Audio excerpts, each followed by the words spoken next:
Hi, Art Nearguard here from Guard Engineering and ShootingSight. I'd like to show you today the new rigger's belt I've come up with. Here at Guard Engineering, we like to take every little thing we do and turn it into an engineering development project to see how we could do it better, and that's what I think we've done here. I like to carry inside the waistband, which means that my pistol is constantly pulling on my belt. My old leather belt started getting stretched and distorted and wasn't holding up, so I wanted a new belt. I started looking at some of these rigger's belt, which are heavier duty, but what I found is that most of the stuff that was advertised online was made in China, and it was made to look like but not perform like the real thing. A lot of the buckles were cast aluminum instead of forged steel. Even the brand name tactical companies, the stuff was all made in China. So I went out and sourced actual surplus parachute rigging hardware to get myself an adjustable V-ring and a slider, and then I sourced nylon webbing to make the belt with. So this is the real deal, made out of stuff. While it's no longer certified to carry human weight and to be used in any lifting application where life depends on it, it's still heavy enough duty that it's not going to come apart on you. So let me show you how this thing is rigged together.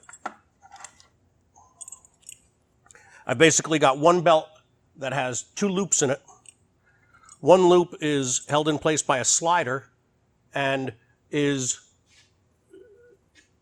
a little bit more difficult to adjust. It's the kind of thing you would put on and you adjust it once to make the belt your size.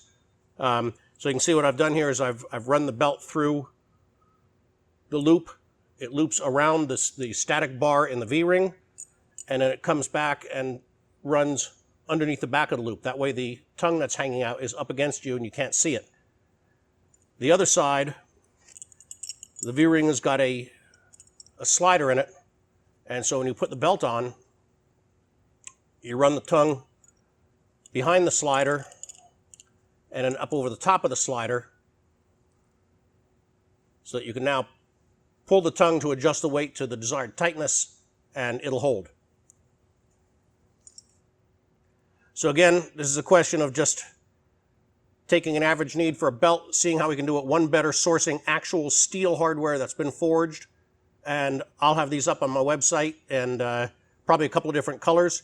Might also have a couple of different belt thicknesses. I find that some of the thinner webbing wears a little bit more comfortably, but thicker webbing, the clip from the pistol holster grabs onto it better. So I might have a couple of different thicknesses up there, but the hardware is certainly the real deal. Thank you for watching.